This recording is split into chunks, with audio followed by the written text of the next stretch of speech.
Did you know you can dismember stormtroopers in The Force Unleashed 2? Unlike in the first game, basically every limb can be cut off from regular swings with your saber, right from the beginning of the game. In fact, sometimes stormtrooper armor will stop the blade but shatter as a result, which also happens when you launch a massive force blast at them. This game also improved on how enemies react to the environment, with fans and ray shields being able to slice up or disintegrate enemies respectively. Plus, zapping enemies with force lightning will cause them to catch on fire for a short time, which is so cool. So, although The Force Unleashed 2 isn't very popular, this is just one of many cool details we're about to revisit in this video that you might have forgotten.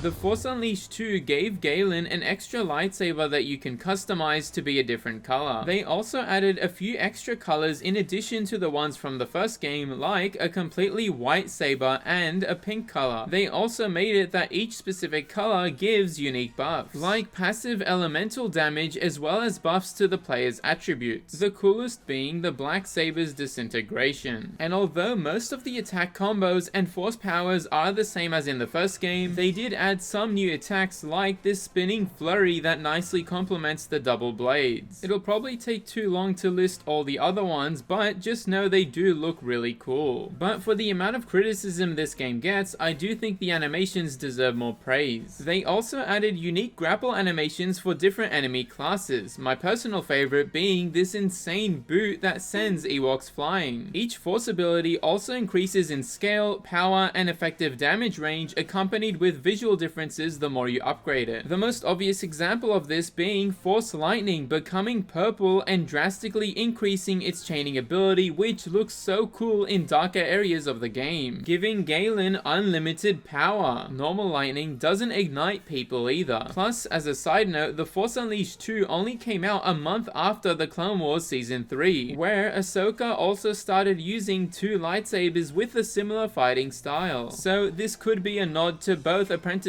of Anakin. The Force Unleashed 2 has one of the coolest DLC packs of the franchise, where you play as the evil clone of Galen from the bad ending, going through the events of Endor in episode 6, mowing down waves of rebels and Ewoks until you reach Echo Base's entrance, where you start the most derpy boss fight in the game against Han Solo with a rocket launcher and Chewbacca in an AT-ST. And just like in the first game, the QuickTime events for the DLC is just as crazy, with both characters meeting a terrible fate against the clone assassin. You then progress through the inner reactors of the base, which is so cool to see in more detail. Eventually, you go into this cool reactor building where the assassin finally encounters Princess Leia, where she reveals that she's become a Jedi with what looks to be the same lightsaber as Luke's, but with a yellow crystal. Her design might have inspired Rey's appearance from episode 9. And after a cool and long boss fight, she also gets taken down by Starkiller, bringing peace for the Empire. The DLC then ends with Sidious betraying Vader and sending the remaining Imperial fleet to take out Starkiller, which I assume would have been continued in the Force Unleashed 3's DLC. And real quick, we made this awesome Clone Wars themed phone background that loops every 2 minutes. Eventually, we're gonna add LAAT gunships and make a desktop version, so become a channel member to get the download link. One of the only planets you visit in The Force Unleashed 2 is Cato, Neimoidia, which hasn't been explored much in any other video game. Looking closer at the map, you can find some cool details like a lot of different paintings of prominent leaders of the planet, as well as fancy architecture and golden statues, since it was the HQ of the Trade Federation. The cities of this planet are either suspended upside down from hanging cliffs or built on a hammock-like bridge. In the game, you even pass through a casino section with a lot of slot machines and advertisements encouraging people to play. But one of the room's golden statues are all of this random guy. Well, it turns out this is Guybrush Threepkiller, a mock Easter egg version of Guybrush Threepwood from the Monkey Island series. He even has a wearable costume in the game. You unlock this skin by destroying the 3 slot machines in the room with Jabba the Hutt's hologram. Most of the unique Stormtrooper units introduced in the first game don't make an appearance in the sequel. Instead, they've been replaced with new ones like the Sith Acolyte, which are Force-sensitive assassins of the Empire. The Terror Troopers that are clone experiments wearing cloaking suits, which look like a hybrid of General Grievous's face with Starkiller's Sith Lord outfit. It's not clear whose clones these were, so it could be failed Galen experiments that weren't Force-sensitive. The Imperial Guards also get lightsabers with some golden armor, as well as a white-colored variation for the normal form. You also get an update to the Imperial Jump Trooper that looks drastically different to the Disney version we got some years later. Other units include these Imperial robots that, to be honest, are really forgettable, so I'm not gonna really highlight them. There was a rumor that Galen isn't actually a clone in the sequel. That's because in the final mission, we see countless other imperfect clones that can't fully utilize the Force or his physical powers respectively, since it's extremely hard to clone Force-sensitive users. In fact, throughout both missions in Kamino, you see these data files of Galen everywhere, suggesting the original source may still be around. And as suggested in a video by Stupendous Wave, Ram Koda recognized Galen through the Force as the same individual, something that Yoda also did with Jango Fett clones. We all share the same face.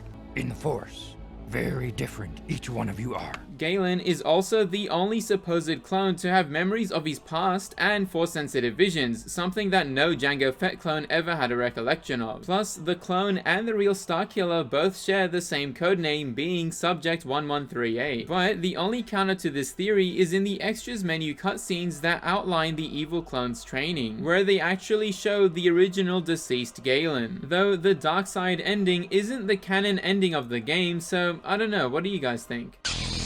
The Gorog is the massive creature you're forced to fight in the arena of Cato Neimoidia. This creature first appeared in The Force Unleashed 2, being a mangled humanoid figure with 2 hearts and a high resistance to blaster fire and force attacks, making for one of the more annoying boss fights in the game. Its whole purpose was to be a bigger threat than the Rancors from the first game, with some cool skyscraper hopping sequences as you progress further through the boss fight. But probably the coolest part about this encounter is the ending, where the Gorog falls off the arena platform with Ram Koda in hand. Wait a minute, what is that? And how is he holding his lightsaber there? And anyway, and Starkiller chasing after it as it plummets to the planet's surface. Speaking of which, the sequel introduced these free-falling sequences where Starkiller has to force push or zap away enemies and objects flying his direction. I love the concept of these since they're purely for chaotic fun. Literally right at the start of the game, you jump out of this really tall spire leading to this sequence with one of the most badass ground slams in the franchise, which beautifully sums up what the game's gonna be about. But by far the coolest one is at the end of the game, where you maneuver a rebel capital ship to crash land on the cloning facility on Kamino, which you bail out of in the last few minutes and glide all the way to the surface alongside the falling cruiser. It's moments like these that make me wish the developers had more time making the game, since this kind of thing won't happen in any other Star Wars title. And it's sad that the third installment never made it past the concept phase. But luckily, the first Force Unleashed game also has a lot of cool details, which you can find out more about in this video here.